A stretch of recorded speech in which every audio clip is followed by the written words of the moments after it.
Foxborough 34 back at you after a win versus the Atlanta Falcons. We're sitting at 6-6. Could possibly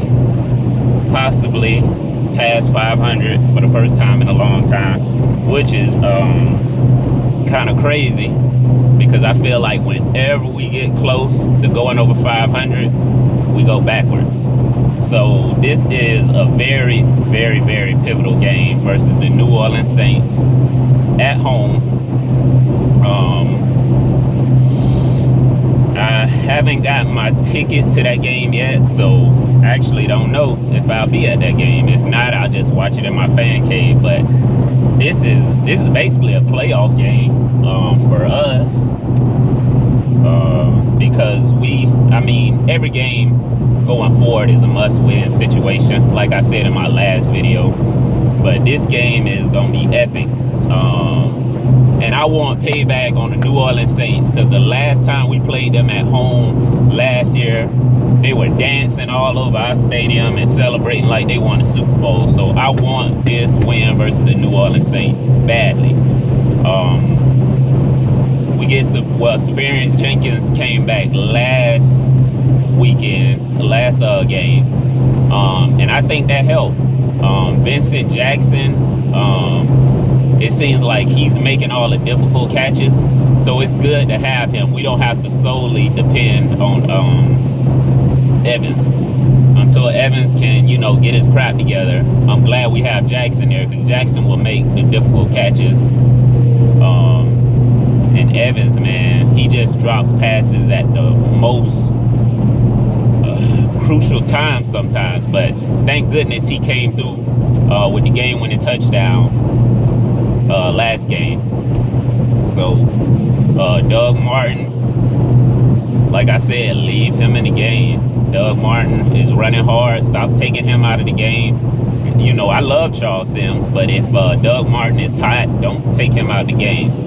If you have to put both of them in the game, then put both of them in the game.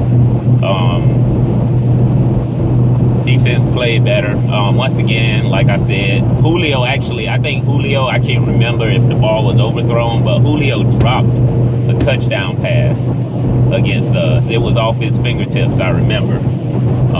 So we got lucky on that one because Julio can't be stopped. At least by the Buccaneers, he can't be stopped. And it seems like he was the only reason it seemed like he was single-handedly keeping them in the game, Julio Jones. But on to the Saints, Drew Brees always plays well against us, always. But I notice he always throws picks against us too. For some reason, we're always able to get picks off Drew Brees. Brandon Cook scares me. He's a little shifty guy in the slot. Mark Ingram is a beast. I think he's having a good year. I know he's in the top 10 at least. I think all the running backs in the NFC South, starting running backs, are in the top 10 in rushing this year.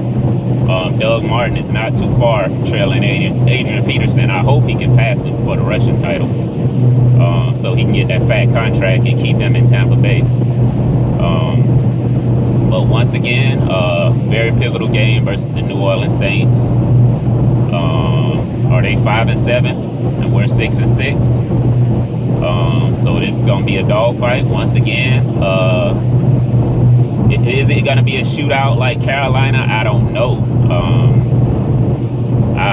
I would hope that we don't let them put those kind of points. I don't know if we're built for the shootout. We're built for close games. Fortunately, we were able to blow Philly out, but I don't know. I know New Orleans Saints, their defense is having mad issues, especially Brandon Browner. Did y'all see what Brandon Browner said about Shannon Sharp's teeth? If that's true, that's crazy. That's crazy. But that's messed up that he had to take it there, get personal with the guy. But I guess that's the way it is. I don't be on Twitter, so I don't post anything. I don't do Twitter. So this video is long enough.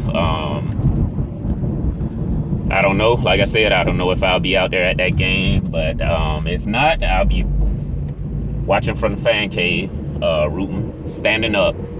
I never sit down when I'm watching a Bucs game at home. I pretty much stand up the whole time watching the game. I'm always on edge. So I'll holler at y'all after the game. Out.